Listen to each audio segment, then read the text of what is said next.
नमस्कार। खगोलीय दैवीय रहस्य यानी कि सेलेस्टियल डिवाइन मिस्ट्री चैनल में एक बार फिर से आपका स्वागत है। मैं हूं राजीव रंजन। आइए आज हम बात करते हैं आत्म कारक ग्रह के बारे में। जो आत्मा से डायरेक्ट कनेक्शन है जिस ग्रह के बारे में, उसके बारे में चर्चा करेंगे। जिस तरह की आप जानते हैं कि ये शरीर 3 चीज़ों से बना हुआ है। एक शरीर हो गया, शरीर के अंदर एक माइंड हो गया और तीसरा हो गया आत्मा। अगर सबसे इम्पोर्टेंट अगर माने तो वो आत्मा ही है, क्योंकि आत्मा जब निकल जाता है शरीर से बाहर तो बाकी इन 2 चीज़ों की कोई वैल्यू नहीं होती। तो आज हम उसी आत्मा की बात करेंगे और कहाँ कब आपकी डेथ होने वाली है। आप डेथ के करीब हैं, आपके शरीर से आत्मा अब निकलने वाली है, इसका कैसे अनुभूति आपको एहसास होगा, इसके बारे में हम बताएंगे आपको।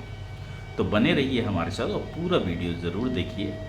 और आपने अगर इसे लाइक नहीं किया है तो लाइक और सब्सक्राइब जरूर कर लीजिए। तो जैसा कि आपको पता है, आत्म कारक ग्रह जिसको बोलते हैं, जो आत्मा से जुड़ा हुआ जो ग्रह है, जिसको सोल से कनेक्ट करके देखा जाता है। सारे जो प्लैनेट हैं उनके जो मालिक हैं, जिसके चारों ओर सारे प्लैनेट घूमते रहते हैं, यानी कि सूरज को आत्मा का कारक माना गया है।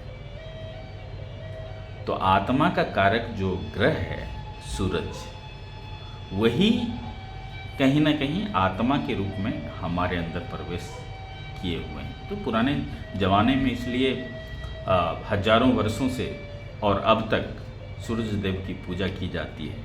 अभी भगवान राम की प्राण प्रतिष्ठा हुई, वहाँ भी देखे होंगे मुकुट से ऊपर सूर्य को स्थान दिया गया है। जितने भी राजा महाराजा होते थे, सबके मुकुट में सूर्य का स्थान होता था। जितनी भी सभ्यता आई हैं, हर जगह सूर्य को इम्पोर्टेंस दिया गया है। तो कहीं न कहीं लोगों को हजारों साल से ये एहसास था कि ये आत्मा से कनेक्टेड है। और जब तक सूर्य है, जब तक आत्मा है, तभी तक हमारा शरीर है, तभी तक हम हैं, हमारे नाम से जाने जाते हैं। हमारी धर्म, जाति, सब कुछ तभी है जब हमारे अंदर आत्मा है। आत्मा निकल गया, फिर ये शरीर एक बॉडी रह जाता है। नाम से भी लोग उसे नहीं पुकारते। ब्रेन जो कि 24 घंटे काम करते रहता है, उसकी भी कोई महत्व नहीं रह जाती। तो ये आत्मा ही है, सूरज है, जो हमको जीवन के बारे में बताता है। जब तक जीवित रहते हैं हमारे अंदर रहता है, जब हम मर जाते हैं, यानी मरना और जीना। जब तक आत्मा शरीर में जीवित, जब तक आत्मा शरीर से बाहर मृत। तो इसी के हाथ में है। अगर हाथ की बात करें तो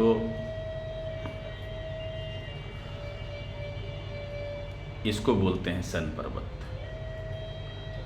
मिडिल ये रिंग फिंगर के नीचे ये सन पर्वत है। यहाँ से भी आपको एहसास होगा, ये भी आत्मा, अगर सन पर्वत का नाम दिया गया है समुद्र शास्त्र में, तो इसका बहुत ही महत्व है। अगर आप मरने के करीब होंगे तो ये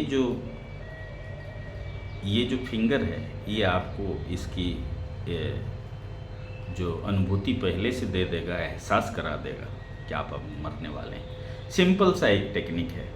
आप मिडिल फिंगर को ऐसे सटाइए, ऐसे, और बाकी सारे फिंगर को एक दूसरे से कनेक्ट कर दीजिए, लाइक दिस। और उसके बाद आप जैसे थंब को हटाना चाहेंगे, थंब हट गया। स्मॉल फिंगर हटाना चाहेंगे, स्मॉल फिंगर हट गया। इंडेक्स फिंगर हटाना चाहेंगे, हट गया।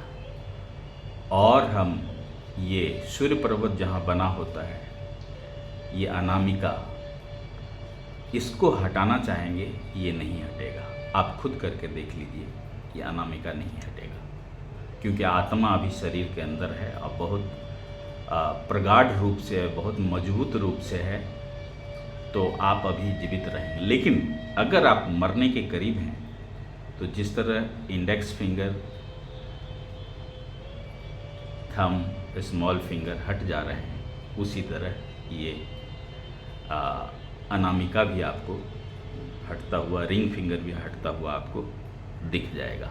तो इसको आप घर में कर सकते हैं। इसी के नीचे सूर्य पर्वत होता है, सूर्य यानी कि हमारा आत्मा। तो इसको आप करके देखेंगे।